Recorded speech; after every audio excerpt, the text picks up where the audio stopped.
Alrighty, booby tubes and tickety talk land. So Iran has launched drone and missile attacks into northern Iraq and eastern Syria. It's meant to be again. Well, let's have a quick look. Yeah, this is interesting as fake, man. So northern Iraq and Syria. What the headlines don't tell you is this is where the American base is. There's an American base there. Al Jazeera is saying that Iran is claiming to attacked an Israeli intelligence outpost. But as AP is saying, it's right next to the spy headquarters near the US consulate. And then listen to this one, throw this into the mix and get your head round this, right? A lot of people argued or sort of like stood back and was objective about ISIL. Remember them? Remember, Berries? Remember the new Hitler? No, this was before Putler. Remember the new Hitler and Assad? Remember? Anyway, a lot of people were standing back and going like that here. This terrorist organisation seems to be carrying out the will of the West. Whether you're Abdul on the street, on the ground, knew it or not, they seem to be helping Western foreign policy or geopolitics, whatever way you want to put it.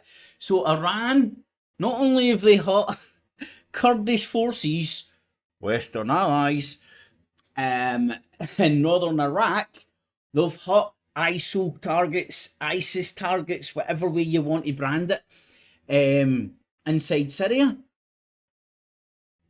Who are they attacking? Does it make it more obvious whose purpose ISIS and ISIL, same thing, were serving? Does it make it more obvious when Iran's swinging its dick?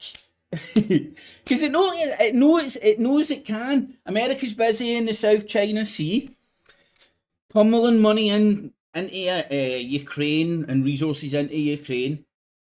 That's turned into a quagmire. So the Western American forces are spread very, very thin. The UK, apparently, by some reports, don't have enough sailormen.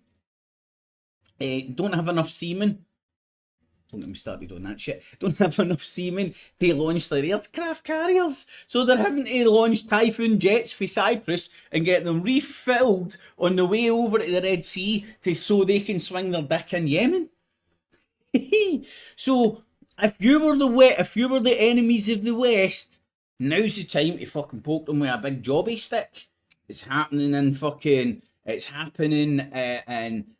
Ukraine. It's happening in Israel. It's now happening in the Red Sea and Yemen. Yeah, man. And it's happening in Taiwan and the South China Sea. So like the Foreign Secretary said yesterday, it's a pre-war world because the enemies of the West are lighted up and they are swinging their dicks. Iran stole their oil tanker back the other day. The Houthis are swinging their dicks, doing what they're doing. Russia's going nowhere in Ukraine. I've not heard any updates for Syria in a long time. Israel's now the West Bank's kicking off as well as Gaza. And then you've got like Lebanon and Hamas in Lebanon threatening to come through the north. It's I find it fascinating because I just love all the wee chess pieces getting moved about and all that. But it's mental. It's never been I think some of the commentators I've heard talking heads on the news saying it's more or less a new Cold War, just more players on the table this time. Let's hope they keep the nukes in their pockets. So anyway, I thought that was interesting to like where they struck Erbil Airport, right next to Erbil Airport.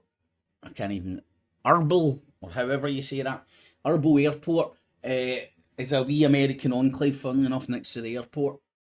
So they're saying they're hitting their Israeli spy centres, and it's right next to the American base, army base, which is right next to the US consulate. I mean, like right next to it. So if these weren't if these weren't like the Iranians didn't hit the American targets, but it was almost as if they're saying we could if we wanted to, because it's like literally next door to it. I was watching some of the maps, breaking it down last night. Alrighty, boob tubes and tickety talk land. Stay tuned, man. It's getting interesting over here. Get it? Got it? Good. Catchies.